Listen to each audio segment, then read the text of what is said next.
चंदनपुर नाम के एक छोटे से सुंदर गांव में राजू और उसकी पत्नी गौरी रहा करते थे। गौरी, मैं सोच रहा हूँ कि अब से अपनी सब्जियां सेठ जी को नहीं भेजूंगा। हम खुद बाजार जाकर बेचेंगे ताकि हमें ज्यादा मुनाफा हो। हर साल मेहनत हम करें और फायदा सेठ जी उठाएं। ये मुझे अब मंजूर नहीं। राजू, तुम्हारी बात तो सही है, लेकिन हमने सेठ जी के कुएं से पानी भरने का अधिकार लिया है। अगर हम उन्हें सब्जी नहीं देंगे तो वो हमें कुएं से पानी लेने भी नहीं देंगे।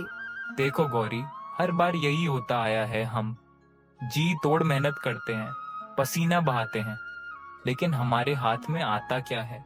लेकिन राजू, पानी के बिना खेती कैसे होगी? हमारी सब्जियां सूख जाएंगी और हम पूरी तरह बर्बाद हो जाएंगे। तो हम भी हार मानने वालों में से नहीं हैं। हम अपनी मेहनत का पूरा हक लेकर रहेंगे, चाहे कोई भी रोके। अब से हम अपने खेत के मालिक सिर्फ हम हैं, कोई और नहीं। इतना बोलकर राजू खेतों की ओर चला जाता है। थोड़ी देर बाद सेठ जी भी आ जाते हैं। वाह राजू, इस बार तो तेरी सब्जी बहुत अच्छी आई है। तेरा खेत सच में लहलहा रहा है। हाँ सेठ जी, इस बार मेहनत रंग लाई है। मिट्टी की देखभाल की, सही समय पर पानी दिया और खाद भी अच्छी डाली, इसलिए फसल भी बढ़िया हुई है। अच्छा किया। चल, हमेशा की तरह इस बार भी अपनी सब्जी हमारे गोदाम पर दे दे। तुझे दाम भी अच्छे मिलेंगे और तेरा झंझट भी कम होगा। राजू यह सुनकर कुछ पल के लिए ठहर जाता है। फिर वह टोकरियों को गाड़ी में रखने के बजाय सीधा सेठ जी की ओर देखता है। नहीं सेठ जी, इस बार मैं अपनी सब्जी खुद बाजार में बेचने जाऊंगा। ठीक है राजू, जैसी तेरी मर्जी। पर याद रख, बाजार आसान नहीं है। अगर तुझे कभी मेरी जरूरत पड़े तो बता देना। धन्यवाद सेठ जी, लेकिन अब मैं अपनी मेहनत का सही मोल खुद तय करना सीखूंगा। अरे, वह सेठ जी तो काफी अच्छे इंसान हैं। मैंने तो सोचा था कि वह अब मुझे अपने कुएं का पानी नहीं देंगे, लेकिन उन्होंने तो मुझे अपनी सब्जी बेचने की भी इजाजत दे दी। अरे भाई राजू, क्या बात है? तूने इस बार अपनी सब्जी सेठ जी को नहीं बेची? नहीं मोहन भाई, इस बार मैंने सोचा कि अपनी सब्जी खुद बेचूंगा। अब से मैं अपने माल के हिसाब से खुद ही दाम तय करूंगा। अरे, पर क्यों? सेठ जी से तुझे हमेशा पैसा मिल ही जाता था ना? हाँ, पैसा तो मिलता था, लेकिन बस उतना ही जितना सेठ जी देना चाहते थे। मुझे मेहनत से ज्यादा मुनाफा नहीं मिल रहा था। हर बार मैं देखता था कि मेरी उगाई सब्जी बाजार में ऊंचे दामों पर बिकती है, लेकिन मुझे औसत ही मिलता था। तो बता, तूने किस हिसाब से अपनी सब्जी बेचने का सोचा है? मैंने हिसाब लगाया है। इस बार मैं अपनी सब्जी 200 प्रति टोकरा बेचूंगा। इससे मुझे भी अच्छा मुनाफा होगा और तुझे भी बढ़िया ताजी सब्जियां मिलेंगी। ठीक है राजू, 200 में तेरी सब्जी मुझे सही लग रही है। ये सौदा पक्का। बिल्कुल मोहन भाई, तेरा भरोसा मेरे लिए बहुत मायने रखता है। राजू अपनी सब सब्जियां बेचकर अपने घर आ जाता है। गौरी, देखो, इस बार मैंने अपनी सब्जी खुद बाजार में बेची और इतने अच्छे दाम मिले कि पूछो मत। अरे वाह राजू, ये तो बहुत अच्छी खबर है।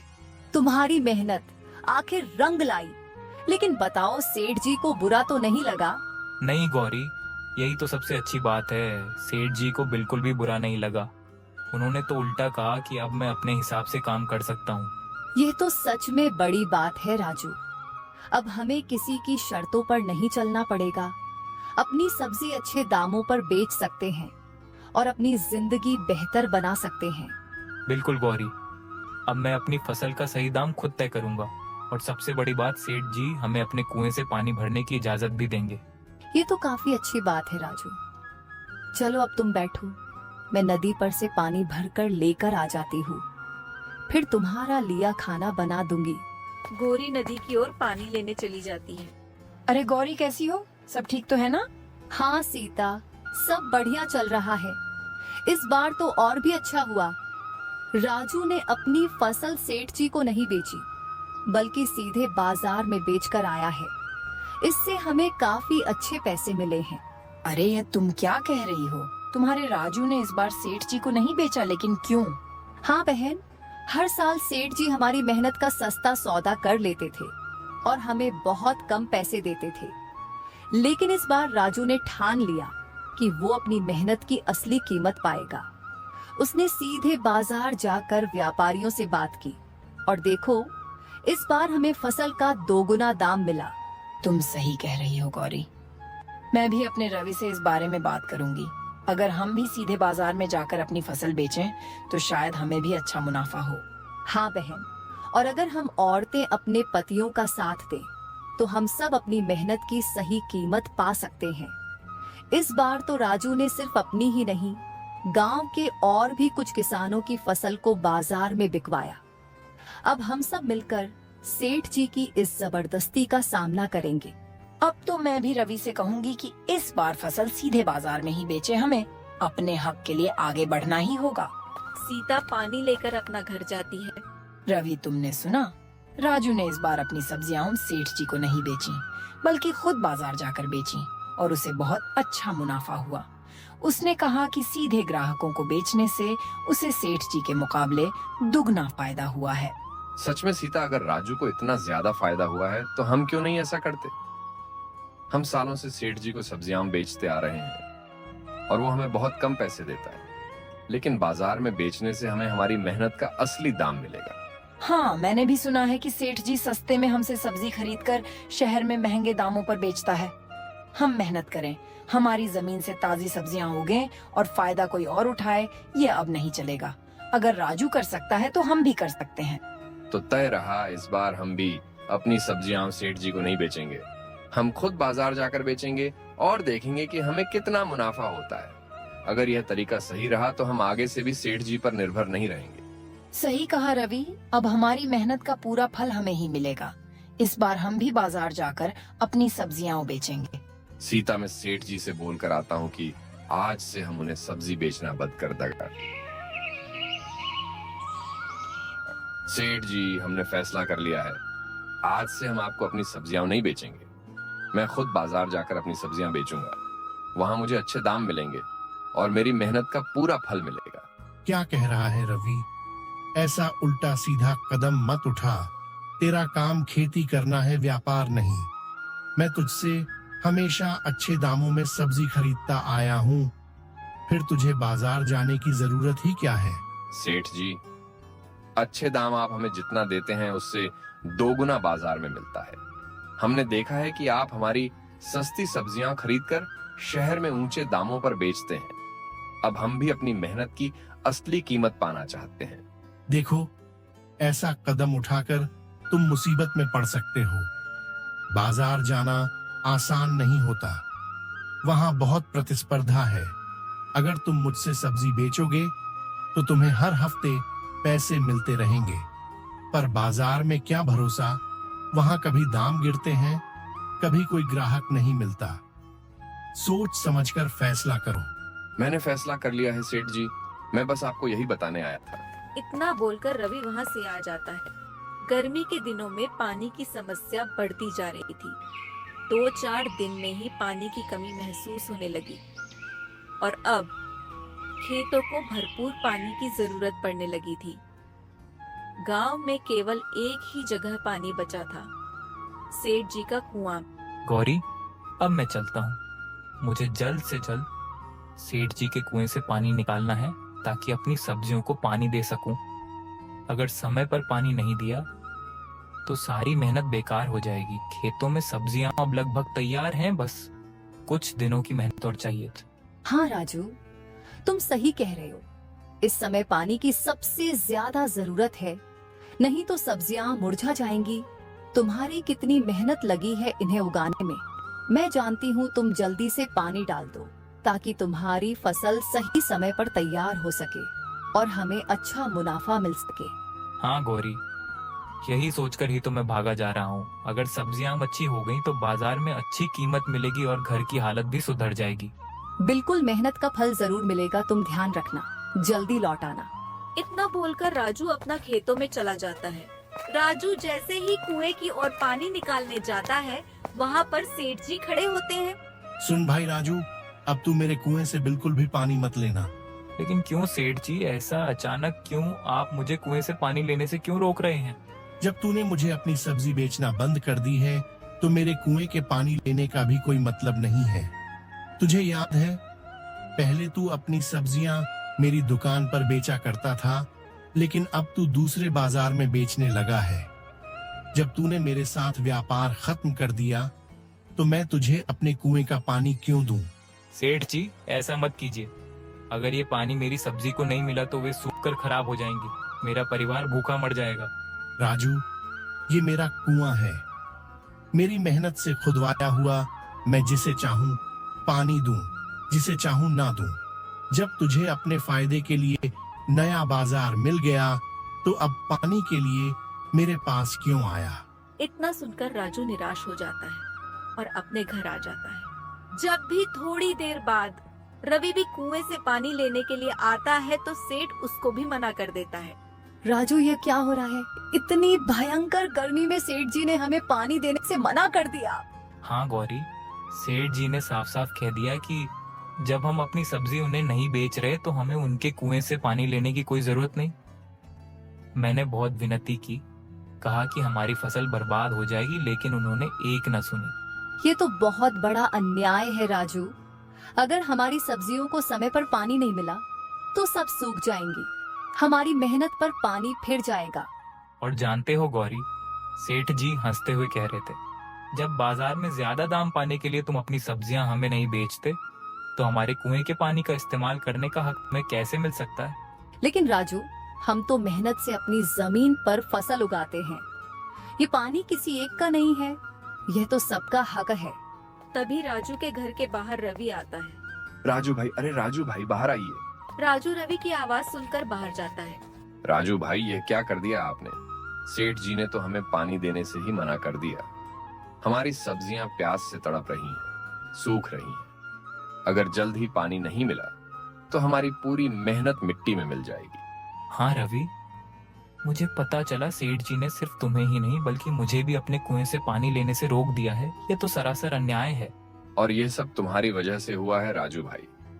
अगर मैं तुम्हारी बात नहीं मानता और सेठ जी को वैसे ही सब्जियां बेचता रहता तो आज ये दिन नहीं देखना पड़ता। तुमने कहा कि हमें अपनी मेहनत का पूरा दाम मिलना चाहिए, लेकिन देखो अब हमारी फसल ही सूख रही है। रवि, मैं जानता हूँ कि हालात बहुत मुश्किल हैं, लेकिन सोचो, अगर हम सेठ जी की मनमानी के आगे झुक जाते तो क्या हमें कभी अपनी मेहनत का सही मोल मिलता? हम दिन रात मेहनत करते हैं, खेतों में खून पसीना बहाते हैं, लेकिन सेठ जी हमेशा हमें कम दाम देकर लूटते रहे हैं। इतना सुनकर रवि वहाँ से चला जाता है। अगले दिन एक बूढ़े चाचा राजू के घर के बाहर आते हैं। अरे बेटा, कुछ खाने को मिलेगा क्या? कोई है? आवाज सुनकर राजू घर के बाहर आता है। बेटा, मैं बहुत दूर से आया हूँ, सुबह से कुछ खाया नहीं, पेट में अन्न का एक दाना भी नहीं गया, बड़ी भूख लगी है। अगर थोड़ा सा खाना मिल जाता तो तेरा बहुत बड़ा एहसान होता। अरे चाचा, आपको भूखा देखकर अच्छा नहीं लग रहा। आप यहीं दरवाजे पर खड़े मत रहिए, अंदर आइए, मैं अभी आपके लिए खाना लेकर आता हूँ। नहीं बेटा, मैं यहीं दरवाजे पर ठीक हूँ, मुझे बस थोड़ा सा खाना दे दे जिससे मेरा पेट भर जाए। राजू घर के अंदर जाता है खाना लाने के लिए। राजू घर के अंदर जाता है खाना लाने के लिए।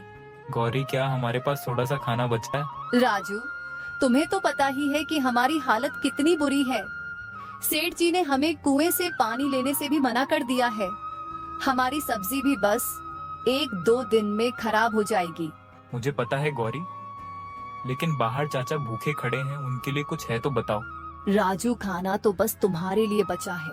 अगर तुम वो चाचा को दे दोगे तो तुम क्या खाओगे? और ऊपर से पानी की एक बूंद भी घर में नहीं है। गौरी, मुझे छोड़ो, मैं तो कुछ भी खा लूंगा। तुम मुझे वो खाना दे दो, मैं चाचा को दे दूंगा। राजू वह खाना चाचा को खिला देता है। चाचा खाना खाने के बाद बोलता है, बेटा, तू इतनी देर में बाहर क्यों आया? क्या तेरे पास खाने को कुछ नहीं था? अब आपको क्या बताऊं चाचा, मेरा खेत तो है, उसमें सब्जियां भी हैं, लेकिन पानी नहीं है। जब पानी ही नहीं मिलेगा तो खेत कैसे हरा भरा रहेगा? अरे लेकिन तू तो सेठ जी के कुएं से पानी भरता था ना? हाँ चाचा, हम सेठ जी के कुएं से पानी भरते थे, लेकिन अब उन्होंने मना कर दिया है। मना कर दिया? पर क्यों? पता नहीं, चाचा कहते हैं कि हमारा हक नहीं है उस पानी पर। हम तो बस अपनी फसल के लिए 2-4 घड़े पानी भरते थे, लेकिन अब वो भी नहीं मिलने दे रहे।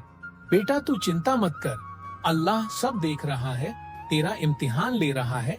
लेकिन तू हिम्मत मत हार, तूने मुझे भूखे पेट खाना खिलाया था, मैं यह कभी नहीं भूल सकता। अल्लाह तुझे इसकी सच्ची नेमत देगा। इतना बोलकर चाचा वहाँ से चले जाते हैं। अगले दिन जब राजू अपने खेतों पर जाकर देखा है, वह चौंक जाता है। उसके खेत पर कुआं बन चुका था और उसमें बहुत सारा पानी था। अरे ये कुआं कहाँ से आ गया? ये तो मेरी जमीन पर नहीं था, मैंने तो कभी यहाँ कुआं खुदवाया भी नहीं। फिर ये अचानक कैसे प्रकट हो गया?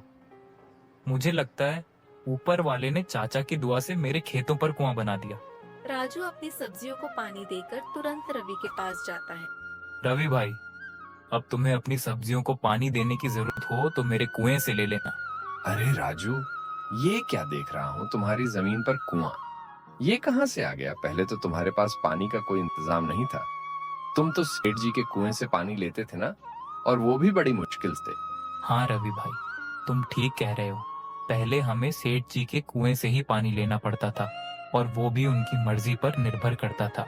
कभी देते थे, कभी मना कर देते थे। कई बार तो हमें बिना पानी के ही लौटना पड़ता था।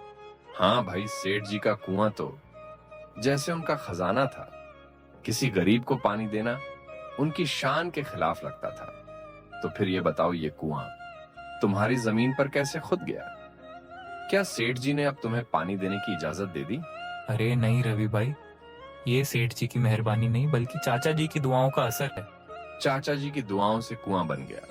जरा विस्तार से बताओ, मैं कुछ समझा नहीं। हुआ यूं कि कल चाचा जी हमारे घर आए थे। बेचारे बहुत भूखे और थके हुए थे।